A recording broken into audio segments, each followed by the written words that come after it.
The baby had been crying for nearly an hour, sharp enough that half the cabin kept shifting in their seats. The man in seat 23C held the infant close, whispering, bouncing, trying everything he could think of. His shirt was damp, his hands unsteady, and he kept mouthing, "I'm sorry," to the passengers around him.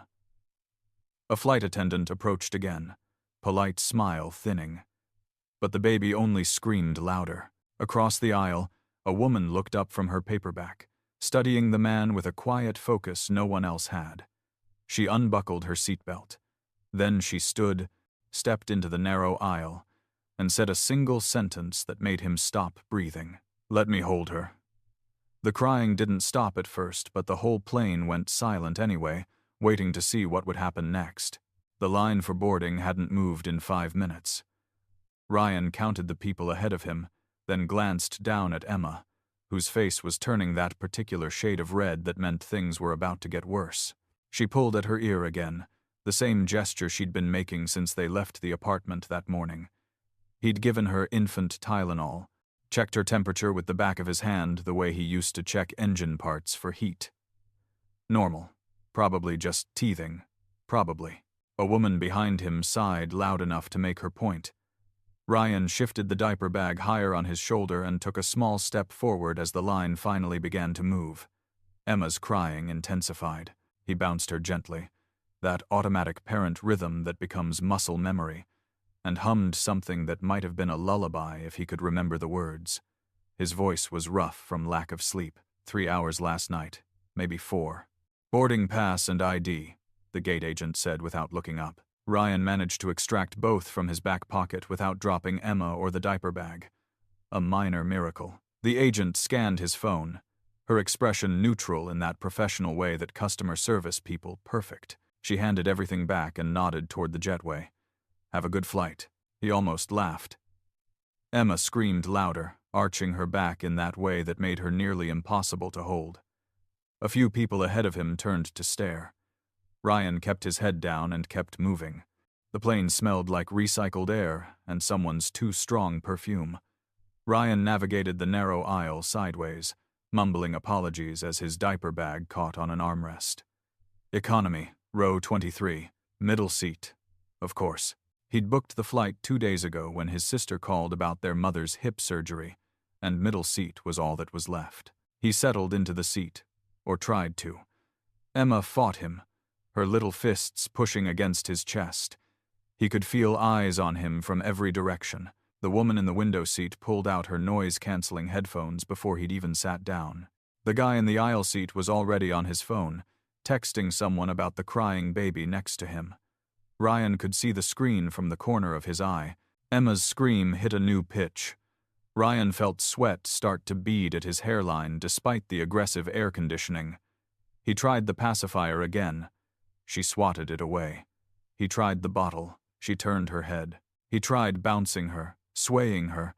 That same movement that had worked yesterday, that had worked this morning, that wasn't working now. "Sir?" A flight attendant appeared beside him. Young guy with kind eyes but a strained smile. "Is there anything I can get you?" "I'm sorry," Ryan said. "She's not usually like this." The flight attendant nodded the way people do when they don't quite believe you but are too polite to say so. "Let me know if you need anything." Emma pulled at her ear again, harder this time, and let out a wail that made the man across the aisle remove his earbuds to glare. Ryan felt his chest tighten. 3.5 hours to Boston. 3.5 hours of this. Of people staring. Of that sick feeling in his stomach that he was failing at the one thing that mattered. He thought about Sarah. She would have known what to do. She always knew. But Sarah wasn't here, hadn't been here for 18 months, and thinking about her now made his throat close up in a way he couldn't afford. Emma's crying shifted to that desperate, hiccuping sob that meant she'd been at it too long. Ryan stood up, careful not to hit his head on the overhead bin. "Sorry," he muttered to the aisle seat guy, who didn't move his legs enough. "Sorry, excuse me." He made it to the bathroom. Barely. The door closed behind him and the sound dampened slightly, just enough for him to hear his own breathing. Emma looked up at him with red, swollen eyes, tears tracking down her chubby cheeks, and his heart broke for the 1,000th time. "I know, baby girl," he whispered, pressing his lips to her hot forehead. "I know it hurts. I'm sorry. I'm so sorry." Business class was a different world. Leather seats that actually reclined, real pillows, space to breathe. Victoria Harper sat in row 3, her laptop open but forgotten, staring at an email she'd read 6 times without processing a single word. The board meeting had been moved. Tomorrow, 9 a.m., they were voting her out of her own company. Beside her, Liam sat perfectly still, noise-canceling headphones covering his ears, his iPad screen showing some pattern of shapes that he'd been arranging and rearranging for the past 10 minutes. He hadn't looked up when they boarded, hadn't responded when she asked if he wanted the window seat. He was comfortable in the aisle, he'd said. He always chose the aisle. Victoria closed the email and opened a different one. Same news, different words. The FDA investigation. 3 reports of the neovital monitor malfunctioning. 3 babies whose parents had trusted her device, her algorithm, her promise that she could keep their children safe. 1 baby who'd stopped breathing while the monitor showed normal vitals. The parents had found him by chance. Pure luck. If they'd been sleeping. She closed the laptop harder than she meant to. Liam glanced up at the sound, made eye contact for half a second, then returned to his shapes. Victoria forced herself to breathe slowly. Panic wouldn't help. Panic never helped.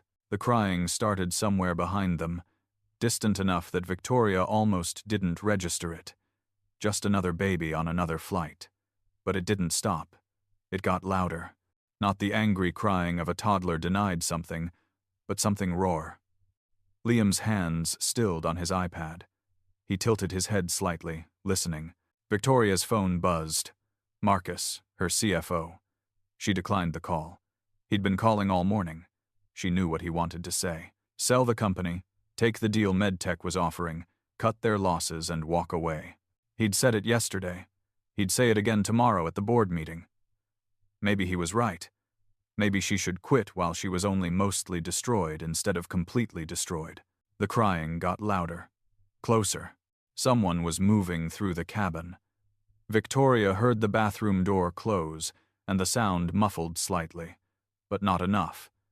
Liam took his headphones off, which he never did. He looked toward the back of the plane, his face doing that thing it did when he was processing something. "Mom," he said quietly, "that baby sounds like I used to sound." Victoria felt something twist in her chest. "What do you mean?" "When my ear hurt, before they put the tubes in." He was still looking toward the bathroom. "That's the same sound," Victoria remembered. Those nights when Liam was 3, before they figured out he had chronic ear infections, when he'd scream for hours and she'd feel so helpless, so useless. She'd tried everything. Finally, her pediatrician had shown her a technique, a way to hold him that helped the fluid drain, a pressure point behind the ear that somehow made it hurt less. It had felt like magic the first time it worked. She looked at her laptop. At the email. At the meeting tomorrow that would decide whether everything she'd built would survive. She should be working, preparing, fighting. Liam was still staring toward the bathroom. "He doesn't know what to do," he said. "The dad. He's sad." "You don't know that," Victoria said automatically, but gently. "I can hear it," Liam said, in his voice. When he says, "sorry," Victoria sat very still. Liam didn't usually pick up on emotional tones, didn't usually comment on strangers. But he was right. She could hear it too, now that she was listening, the desperation in those muffled apologies. She should stay in her seat. She had her own crisis to manage, her own child to worry about. She should put her headphones on and try to salvage what she could of tomorrow's presentation. Instead, she found herself unbuckling her seatbelt. "Dr. Harper," her assistant called from 2 rows back. "The legal team needs to cancel it," Victoria said. She walked toward the bathroom, aware of people watching, aware this was ridiculous, aware she was probably overstepping in 17 different ways. But Liam's voice echoed in her head. That's the same sound. And she remembered those nights, that helplessness, The miracle of finally finding something that worked. She knocked on the bathroom door. Gentle, non-threatening. The door opened a crack. A man looked out, younger than she expected, maybe mid-30s. With exhausted eyes and oil stains on his hands he hadn't quite scrubbed off. He was holding a baby girl who was red-faced and gasping between sobs, pulling at her ear with frantic little fingers. "I'm sorry," he said immediately. "I'm trying to... May I?" Victoria held out her hands. The man stared at her. She could see him trying to process this. A stranger in a business suit asking to hold his screaming child. What? "I'm a mother," Victoria said. "And I know that cry." He hesitated for 3 more seconds, and she thought he might say no, might close the door, and she'd return to her seat and pretend this hadn't happened. But then he shifted the baby girl slightly toward her, and Victoria took her gently, supporting her head the way the muscle memory never quite faded, even when your child grew too big to hold like this. The baby fought her for a moment, confused by the change, but Victoria was already positioning her, angling her body so the affected ear was elevated, her little head resting against Victoria's shoulder at just the right height. She found the pressure point behind the baby's ear, that spot just below the mastoid bone, and pressed gently, rhythmically, and then she hummed. Not a lullaby exactly, but something with a steady beat, a pattern. Her pediatrician had explained once that the rhythm helped, something about how it regulated the nervous system, but Victoria had never cared about the why. She only cared that it worked. The baby's crying started to ease. Not immediately, but gradually. The screams becoming sobs, the sobs becoming whimpers. Victoria kept the pressure steady, kept humming, kept swaying in that small space. She could feel the man watching her, could sense his disbelief. 3 minutes later, the baby's eyes were drooping. 4 minutes, and she was asleep, her breath evening out into those soft little snores that only babies make. Victoria carefully transferred her back to the man, who took her like she was made of glass, his hands shaking slightly. He stared at his daughter, then at Victoria, then back at his daughter. "How did you?" His voice cracked. "Ear infection," Victoria said quietly. "She needs to see a doctor when you land. But this should help for now. Keep her elevated. The pressure makes it worse." "I didn't know," he said. He looked like he might cry. "I should have known. I used to." He stopped himself. "Thank you. I don't. Thank you." Victoria became aware that they were standing in the tiny space near the bathroom, blocking the aisle, with probably half the plane watching. "You're welcome," she said, and started to turn back toward her seat. "Mom?" Liam was standing there, his iPad clutched to his chest. He looked at the baby, then at the man, then at Victoria. She stopped crying. The man looked down at Liam, and something shifted in his expression. He crouched down, bringing himself to Liam's eye level without quite making direct eye contact. Intuitive. "Thanks to your mom," he said. "She's amazing." Liam considered this. "I know," he said simply. And for the first time in 3 weeks, since the FDA investigation started, since the board turned on her, since everything started crumbling, Victoria felt something other than fear. Boston Logan smelled like coffee and jet fuel. Ryan navigated through the terminal with Emma sleeping against his chest. Finally, mercifully quiet. He'd made it through the flight. Barely. The woman who'd helped him, the one in the expensive suit, had returned to business class, and he'd spent the rest of the flight waiting for Emma to wake up screaming again. She hadn't. Whatever that woman had done, it had held. He was heading for baggage claim when he heard a voice behind him. "Excuse me?" Ryan turned. The woman was there, her suit jacket slightly wrinkled now, her professional composure showing a crack of something more human underneath. The boy was next to her, still holding his iPad. "I'm sorry to bother you," she said. "But my son wanted to.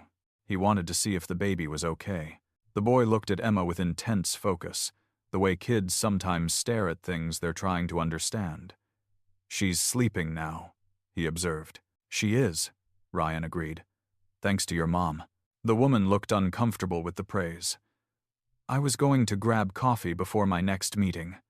Would you, if you have time, let me buy you a cup, please? You look like you could use it.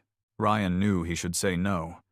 He needed to get to the hospital, needed to see his mother, needed to figure out Emma's ear situation. But something in the woman's eyes made him pause. She looked the way he felt, tired, running on fumes, holding something together by sheer force of will. I'd like that, he heard himself say.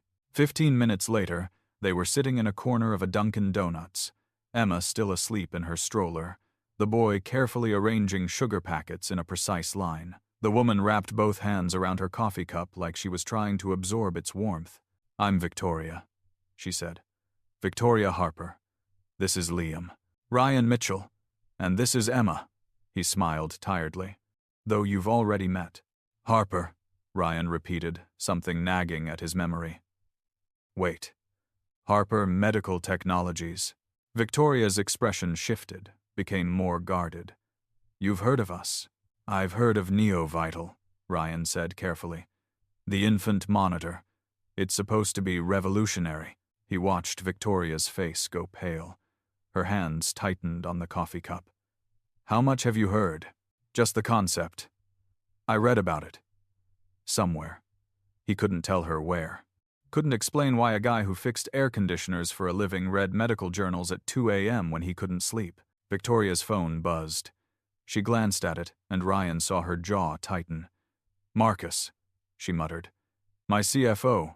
He's been calling all morning. She put the phone face down on the table. Ryan noticed she was wearing a wedding ring, but there was no tan line, like she'd only recently put it back on, or taken it off and put it back on. He knew that tell. Bad day? He asked. Victoria laughed, but there was no humor in it. Bad month. Bad year, maybe. She looked at him, seemed to make a decision. The FDA opened an investigation. 3 reports of the Neovital malfunctioning. Babies whose monitors showed normal vitals when they weren't. Ryan felt his chest tighten. Were they okay? The babies? 2 were fine. 1. Victoria's voice went quiet. He stopped breathing. Parents found him by chance. He's okay now, but if they'd been asleep, if they'd trusted the monitor. That's not your fault, Ryan said automatically. I'm the CEO. I signed off on the design. I promised parents it would keep their babies safe. Her phone buzzed again.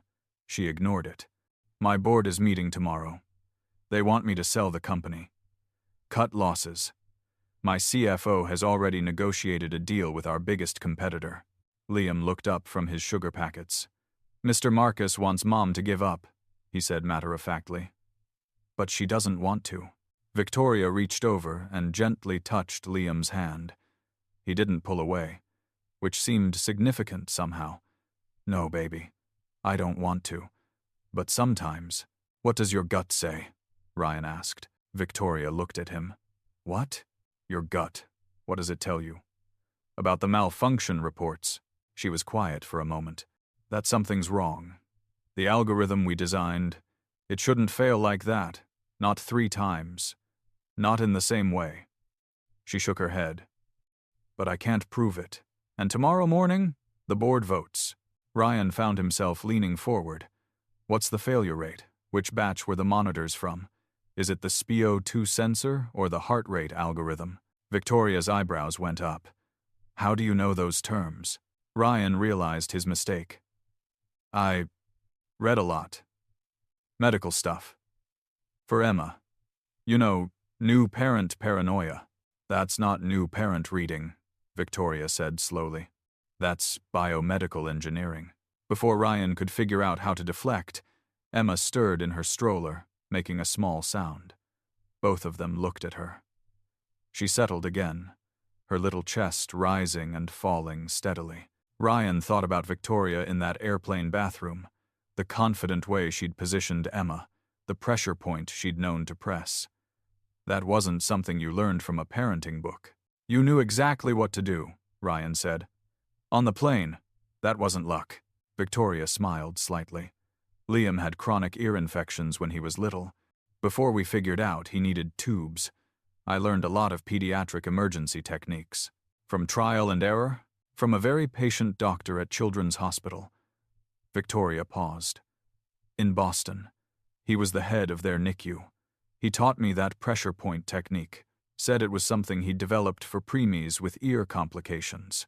Ryan felt his heart start to pound. He knew who she was talking about. Of course he knew. Victoria's phone rang. This time she answered it. Marcus, I'm with my son. I can't. She listened, and Ryan watched her face go from tired to shocked. What do you mean MedTech is launching tomorrow? They couldn't have. We just got FDA preliminary approval 6 months ago. They couldn't develop a competing product that fast unless... She stopped. Ryan could see her mind working. Unless someone gave them our data, she finished quietly. She stood up abruptly. I have to go. I'm sorry. Thank you for the coffee. I hope your mother's surgery goes well. Ryan blinked. I didn't tell you about my mother. Victoria paused. You're going to Boston from Denver with a baby and luggage. Either you're moving or visiting family. You keep checking your phone. You look worried but not surprised to be traveling. I guessed family emergency. Former consultant, Ryan guessed. Something like that. Victoria gathered her bag, gently guided Liam to his feet. It was nice meeting you, Ryan. Take care of Emma. Get that ear checked. Wait, Ryan said. He didn't know why. Didn't know what he was going to say. But something was pulling at him. Something about the timeline. About MedTech launching a product they couldn't have developed so fast. About Victoria's face when she'd realized someone had sold her out. You said the algorithm shouldn't fail like that, Ryan said. Why? What specifically doesn't make sense? Victoria hesitated. The NeoVital uses a predictive model. It doesn't just monitor current vitals. It anticipates changes based on pattern recognition. If the sensor was faulty, it would throw an error code, not show false normals. For it to show false normals, someone would have to deliberately... She stopped, stared at him. Who are you? Ryan looked at Emma. At Liam, who was watching him with that intense focus again. At Victoria, who was standing there with her entire company crumbling around her and her son depending on her and no one to trust. He thought about Sarah. About the promise he'd made her. About the reason he'd walked away from medicine and never looked back. I can look at your data, he heard himself say. The technical reports. I might be able to see something. You're an HVAC technician, Victoria said. But there was a question in it. I used to be something else, Ryan said. A long time ago. Liam tugged on Victoria's sleeve. Mom, he knows the algorithm. He said we designed. People don't say we unless they made it. Victoria and Ryan locked eyes. He could see her trying to decide whether to push, whether to ask, whether to trust a stranger she'd met on an airplane. Please, she said finally. I'm not asking as a CEO. I'm asking as a mom who's about to lose everything she built for her son. Emma chose that moment to wake up, blinking sleepily, then smiling when she saw Ryan. Dada, she said happily, reaching for him. Ryan picked her up, held her close. Looked at Victoria and saw himself reflected back. A single parent trying to do right by their kid. Alone, scared, needing help. Give me your number, he said. Send me the files. I'll look tonight. Ryan didn't sleep. He sat in his childhood bedroom in his mother's house. Emma finally settled in a borrowed pack-and-play, his laptop open on a desk that still had SAT prep books from 2 decades ago. Victoria had sent him everything. Raw data from the 3 malfunction reports, technical specs, FDA preliminary findings, internal quality control reports. He opened the first file and felt muscle memory kick in, that same razor focus that had gotten him through medical school, through his PhD, through the endless nights of research that had felt like the most important work in the world. The data didn't make sense. Victoria was right about that. The monitors in question had shown completely normal readings, textbook normal, right up until the parents checked on their babies and found them in distress. No error codes, no warnings. Just steady green lights, saying everything was fine when it wasn't. Ryan pulled up the raw sensor data, the stuff that never made it into the reports. Heart rate, oxygen saturation, movement patterns, temperature. He ran it through the predictive algorithm, the one he'd helped design 4 years ago when he was still Dr. Mitchell, when he still believed he could save everyone. The algorithm flagged anomalies immediately. Small ones, subtle, but they were there. The pattern recognition should have caught them, should have triggered alerts, but according to the official reports, no alerts had been logged. Ryan sat back. Either the algorithm had failed catastrophically in a way that made no sense, or someone had altered the data after the fact. He dug deeper, checked timestamps, cross-referenced with hospital networks. All 3 incidents had occurred in Ohio. All 3 hospitals used the same regional medical records system. All 3 hospitals had recently signed a contract with MedTech Corp for... He squinted at the screen. Beta testing of their new patient monitoring system. His phone rang. Victoria. It was 2 a.m. "Did you find something?" she asked without preamble.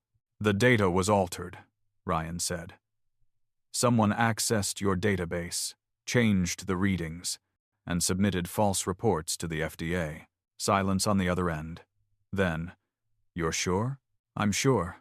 The metadata doesn't lie. I can see where the files were modified, when, and from what IP address." He hesitated. "Victoria, it's coming from inside your company. Someone with admin access to your database." "Marcus," she whispered. "He's the only one besides me who has full admin rights." Another pause. Why would he tank his own company? He's not tanking it. He's devaluing it. Make it look like a failed product. Sell it cheap to MedTech, and I'm guessing he gets a nice cut of the deal. That's corporate espionage. That's illegal. That's very illegal, Ryan agreed. But proving it is going to be tricky. You need the original, unaltered data, and you need an expert witness who can explain the algorithm well enough that the board understands what happened. I have the original data. It's backed up on a secure server Marcus doesn't know about. Victoria's voice was stronger now, less shaky. But the expert witness. Ryan, who are you? Really? Ryan looked at Emma, sleeping peacefully for once, her ear finally starting to feel better. He looked at the laptop screen, at the work that used to be his life. He thought about tomorrow's board meeting, about Victoria standing alone trying to defend her company against people who'd already decided she'd failed. He thought about Sarah. If you have to choose, save our baby. He'd saved Emma. But he hadn't saved himself. He'd been hiding for 3 years, fixing air conditioners and changing diapers and pretending he was fine with walking away from everything he'd trained for, everything he'd believed in. My name is Dr. Ryan Mitchell, he said quietly. I was the director of neonatal research at Boston Children's Hospital. I developed the predictive algorithm your NeoVital is based on. I'm listed as a co-author on the original research paper. He paused. And I'll be at your board meeting tomorrow morning, if you want me there. Why did you leave medicine? Victoria asked. Fair question. My wife died, Ryan said, giving birth to Emma. Complications. I was a doctor and I couldn't save her. So I walked away. He could hear Victoria breathing on the other end of the line. When she spoke, her voice was gentle. I'm sorry. Me too. Ryan rubbed his eyes. But maybe it's time to stop hiding. What time's the meeting? 9 a.m. Harper Medical Headquarters. I'll be there. And Victoria? He looked at the data on his screen. Bring Liam to a board meeting? Why? Because he sees things other people miss. And I have a feeling we're going to need that. Harper Medical Technologies occupied the 10th floor of a glass building in Cambridge. Ryan walked in at 8:45 wearing the one suit he owned, Emma in his arms because he couldn't find childcare on 6 hours' notice, his laptop bag slung over his shoulder. The receptionist looked confused. I'm here for the emergency board meeting, Ryan said. Are you on the list? Dr. Ryan Mitchell, guest of Dr. Harper. The receptionist made a call. 2 minutes later, Victoria appeared, and Ryan almost didn't recognize her. She looked different in her own territory. sharper somehow, even exhausted. Liam was with her, wearing headphones, clutching a tablet. "You came," she said. "I said I would." She looked at Emma. "You brought your daughter to a board meeting. Couldn't find a sitter. She'll be quiet." "Probably." Victoria smiled, despite herself. "Come on, we're in conference room A." The boardroom was exactly what Ryan expected. Long table, expensive chairs, floor-to-ceiling windows with a view of the Charles River. 12 board members already seated, plus lawyers, plus a man in an expensive suit who had to be Marcus. He looked up when Ryan walked in, and his expression went from confused to annoyed. "Victoria, what is this? Who's this person?" "This is Dr. Ryan Mitchell," Victoria said calmly. "Pediatric intensive care specialist, former director of neonatal research at Children's Hospital. He's here as an expert witness." The board chairman, an older man with steel-gray hair, leaned forward. "Witness to what?" "To fraud," Ryan said. The room went silent. Marcus stood up. "This is absurd. Victoria, you're clearly desperate, but bringing in some random doctor to make accusations—" "I'm not random," Ryan interrupted. He set Emma down in a corner with some toys Victoria's assistant had produced from somewhere, then opened his laptop. "I'm the co-author of the research paper that your neo-vital algorithm is based on. Dr. Harper licensed my work 4 years ago, and I've spent the last 12 hours analyzing the data from your FDA reports." He connected his laptop to the room's display. "These are the 3 malfunction reports. According to these, the neo-vital monitors showed normal vitals when the infants were actually in distress. That should be impossible. The algorithm is designed to predict problems before they become critical. It has a false positive rate of less than 2% and a false negative rate of essentially 0. A board member raised her hand. "Then how do you explain 3 false negatives?" "I can't," Ryan said, "because they didn't happen." He pulled up the data. "This is the raw sensor feed from the first incident. Here's the heart rate reading as submitted to the FDA. Steady at 130 beats per minute, completely normal for an infant. But here's the actual raw data from the device's internal memory. Heart rate dropping to 90, then 85, then spiking to 160. The algorithm would have flagged this immediately." He clicked to the next slide. "Someone accessed your database 6 days after each incident and altered the data before submitting it to the FDA. I can show you the modification timestamps. I can show you the IP address. All 3 alterations were made from the same location, this office." Marcus had gone very pale. "This is fabricated. You're making this up to save Victoria's failing product." "Am I?" Ryan pulled up another screen. "Because I also have email records, recovered from your server, between you and the CTO of MedTech Corp., discussing payment schedules, discussing how to make the transition look natural, discussing how much stock you'd receive in the merger." The room erupted. Board members were shouting questions. Marcus was shouting denials. Victoria stood very still, her hand on Liam's shoulder. "You're lying," Marcus said. "Those emails are fake. This is a setup." "The metadata shows they're real," Ryan said calmly. "But if you'd like, we can have a digital forensics team verify them. I'm sure the FBI would be very interested in a case of corporate espionage and fraud related to infant medical devices." "Wait," one of the board members said. She was looking at her phone. "Marcus, you said the first malfunction occurred on March 3rd, but in your presentation last week, you said these incidents happened over the past 2 months. March 3rd was 6 weeks ago. That's not 2 months." Everyone turned to Marcus. He opened his mouth, closed it. Liam spoke up from the corner, his voice quiet but clear. "He also said 1 baby almost died, but then he said 3 cases. If only 1 almost died, what happened to the other 2? The room went very quiet. Everyone was looking at Marcus now, watching him try to keep his story straight, watching him fail. The board chairman stood up. "Marcus, you're suspended effective immediately. Legal will be in touch. Security will escort you out." He looked at Ryan. "Dr. Mitchell, this data you've gathered, will it hold up in court?" "It will," Ryan said. and I'll testify to its authenticity." Marcus stood there for another moment, his face red, his carefully constructed plan falling apart. "You're all fools," he said finally. "Trusting a washed-up doctor and a—" "That's enough," Victoria said quietly. But there was steel in it. Security appeared and Marcus left, still protesting. The room stayed silent for a long moment. Then the board chairman looked at Victoria. "Dr. Harper, it seems we owe you an apology. You owe the company better oversight," Victoria said. "And I owe Dr. Mitchell more than I can say." Emma chose that moment to toddle over to Ryan, pulling on his pants leg. He picked her up automatically. She looked at the room full of serious adults and waved. "Hi," she said cheerfully. Several board members smiled despite themselves. Liam walked over, stood next to Ryan, and looked up at Emma. "Hi, Emma," he said softly. Emma reached out and patted Liam's head. "Baby," she declared. "I'm 7, Liam corrected gently. "You're the baby." Ryan met Victoria's eyes across the room.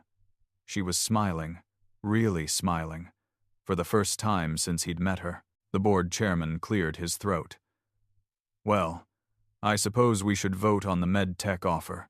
All in favor of rejecting it and filing a lawsuit for attempted corporate espionage?" Every hand went up.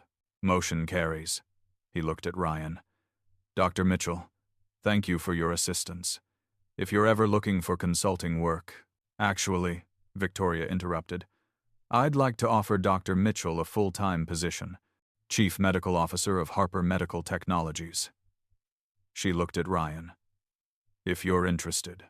Ryan felt Emma's weight in his arms, solid and real, felt the room waiting for his answer, felt the pull of the work he'd walked away from, the work that had nearly destroyed him, the work that might actually mean something. "I need to think about it," he said. Victoria nodded. "Of course. Take all the time you need." 2 weeks later, Ryan sat in his apartment while Emma napped, Victoria's job offer open on his laptop. He hadn't answered yet. Couldn't quite make himself answer. Part-time CMO, she'd clarified. Flexible hours. Work from home when needed. She'd bent over backward to make it possible for a single dad with an 18-month-old. But it wasn't about logistics. It was about whether he could walk back into medicine after walking away, whether he could trust himself again, whether he deserved to. His doorbell rang. Victoria stood there with Liam, holding a bag of takeout. "I brought dumplings," she said. "And I'm not here to pressure you about the job. I'm here because Liam wanted to see Emma, and because I wanted to see you." They sat on Ryan's worn couch, Emma and Liam on the floor with blocks, the adults with dumplings and tea that Victoria had also brought. "Tell me about your wife," Victoria said gently. "If you want to." Ryan was quiet for a long moment. Then, Sarah was a teacher, 3rd grade. She was the kind of person who made everyone feel seen, you know? Important. When she got pregnant, she was so happy. We both were. He watched Emma stack blocks, her tongue between her teeth in concentration. She had complications, preeclampsia. It got worse fast. I wanted to do an emergency C-section, high risk, but it might save them both. She said no. Said if I had to choose, save the baby. "Ryan," Victoria said softly. "I was a doctor. I should have known better. Should have seen it coming sooner. Should have." He stopped. "She died. Emma lived. And I walked away because I couldn't face being the doctor who couldn't save his own wife." Victoria set down her tea. "Your wife made a choice out of love. You're dishonoring that by hiding." Ryan looked at her sharply. "Emma doesn't need a perfect father," Victoria continued. "She needs a present father. She needs the dad I saw on that plane, the one who kept apologizing, who kept trying, who loves her so much it hurts." Victoria's voice got quieter. "And maybe the world needs the doctor who cares that much, who understands that it's not about being perfect. It's about showing up." "I'm terrified I'll fail again," Ryan admitted. "You will," Victoria said. "We all do. I almost lost my company because I was so focused on building something big enough that Liam would be secure. I hired the best therapists, the best specialists, gave him everything except the one thing that mattered. Me. Being there. Present. She looked at Liam, who was carefully showing Emma how to stack the blocks in a specific pattern. On that plane, when Liam asked to stay and have coffee with you, I realized how many moments I'd missed, how much I'd delegated that I should have been doing myself. Emma knocked over the blocks. Liam didn't get upset, just started rebuilding. Emma watched, fascinated, then tried to help. I'm changing how I run the company, Victoria said. Part-time CEO. 3 days a week in the office, 2 days with Liam. The board thinks I'm crazy. But you know what? The company didn't collapse when I thought it would. It got stronger. Because I'm stronger when I'm not running on empty. Is this your way of convincing me to take the job? Ryan asked, but he was smiling. It's my way of saying you don't have to choose between being a doctor and being a dad. You can be both. Imperfectly. But both. Victoria hesitated. Also, Emma deserves to have her father doing work that matters. And that work you did, Ryan, that algorithm, it saved hundreds of babies. It will save thousands more. That matters. Ryan watched Emma hand Liam a block, watched Liam take it and add it to their tower, watched his daughter's face light up with delight. She gave me Emma, he said quietly. Sarah, the least I can do is be the dad Emma deserves. And maybe that includes showing her that it's okay to do work you love, to try again even when you're scared. Victoria smiled. So is that a yes? It's a yes, Ryan said. Part-time CMO. But I'm serious about the flexible hours. If Emma's sick, I'm home. If she has a doctor's appointment, I'm there. Absolutely. Same rules I'm following. Victoria held out her hand. Partners? Ryan shook it. Partners. Emma clapped her hands. Yay!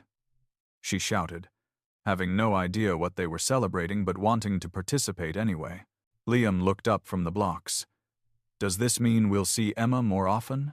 It does, Victoria said. Good, Liam said seriously. She's my friend. Emma threw her arms around Liam's neck. He stiffened for a second, then carefully hugged her back. Victoria's eyes got bright. Ryan stood up, went to his laptop, and typed out an email accepting the position. He hit send before he could second-guess himself. Okay, he said. I'm officially back in medicine. Please tell me I'm not making a huge mistake. You're not, Victoria said. You're making a terrifying, wonderful choice. Welcome to the team, Dr. Mitchell. 6 months later, Ryan sat in seat 3B on the early morning flight from Denver to Boston. Victoria was in 3A. Emma slept peacefully in his lap. 24 months old now, her ear infections finally managed with tubes and regular checkups. Liam was curled up against Victoria's shoulder, his headphones on but his eyes closed. Remember the last time we were on this flight? Victoria asked quietly. Worst day of my life, Ryan said. And the best. Mine too. They'd been dating for 2 months, officially. Taking it slow. Coffee dates while Emma and Liam played. Dinners where both kids inevitably ended up covered in spaghetti sauce. One very nice kiss goodnight after Emma's second birthday party. Nothing rushed. Nothing forced. Just steady and real and good. NeoVital had launched officially 3 months ago. The FDA had cleared them after Ryan's testimony. They'd sold 20,000 units in the first month alone. Ryan got letters from parents whose babies the monitors had helped save. He kept them in a drawer in his desk and read them when the imposter syndrome got bad. He was working 3 days a week at Harper Medical, spending 2 days with Emma, and somehow it worked. He'd gone back to Boston Children's as a consultant, teaching the new generation of residents. He'd started sleeping better, started smiling more. Dr. Mitchell. The flight attendant appeared. Dr. Harper, can I get you anything?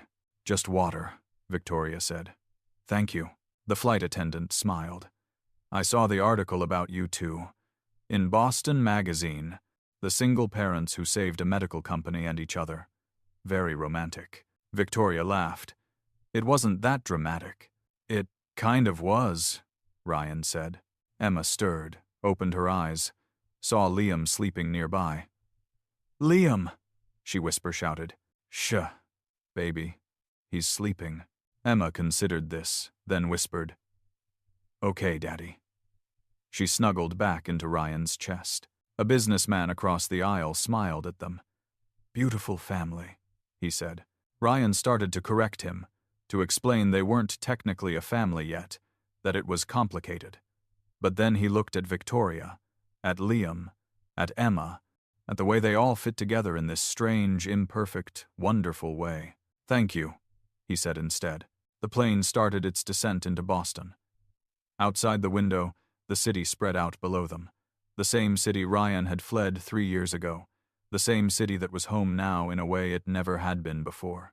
"Ready for another week?" Victoria asked. Ryan thought about the work waiting for him, the hospital rounds, the research, the board meetings, the bedtime stories and breakfast chaos and Emma's terrible twos. All of it messy and hard and good. "Ready?" he said. Emma woke up fully as the wheels touched down, looked out the window at the runway rushing past. "We're here," she announced. "We are," Ryan agreed. He looked at Victoria. "We really are." She reached over, laced her fingers through his. Liam woke up, saw them holding hands, and smiled his rare, beautiful smile. Emma clapped her hands together. "Home," she said happily, and Ryan realized she was right. Not the apartment waiting for them, not the city or the office or any physical place. These 3 people, this strange little family they'd built from broken pieces and second chances and one crying baby on an airplane. This was home. The plane taxied to the gate. Around them, people gathered their bags, checked their phones, prepared to rush into whatever came next. Ryan stayed seated a moment longer, Emma in his arms, Victoria's hand in his, Liam pressed against his other side. "Thank you," Victoria said quietly. "For what?" "For showing up. On that plane, at the board meeting. For Emma. For Liam." She squeezed his hand. "For being here." Ryan thought about all the ways his life could have gone. All the flights he could have taken where Emma didn't cry, where Victoria didn't notice, where they passed each other like strangers and never looked back. All the versions of his story where he stayed hidden, stayed safe, stayed stuck. "Thank you for seeing me," he said. "For seeing who I could be, even when I couldn't see it myself."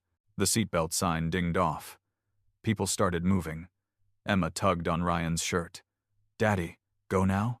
"Yeah, baby girl. We can go now." They gathered their things, joined the slow shuffle toward the exit. At the door, the pilot was standing, thanking passengers. He saw Ryan and Victoria and smiled. "Welcome home, Dr. Mitchell, Dr. Harper." "Thank you," they said together. Outside the plane, Logan Airport was the same chaos it always was. Crowds and announcements and the perpetual smell of coffee. But Ryan walked through it differently now, not with his head down, not apologizing for existing. He walked like someone who had somewhere to be, someone who mattered, someone who was, finally, enough. Emma reached up and touched his face. "Happy, Daddy?" Ryan kissed her forehead. "Yeah, sweetheart. I'm happy." And he was. Not perfectly, not without ghosts. But really, truly, surprisingly happy. Sometimes, he thought, the worst flights take you exactly where you need to be.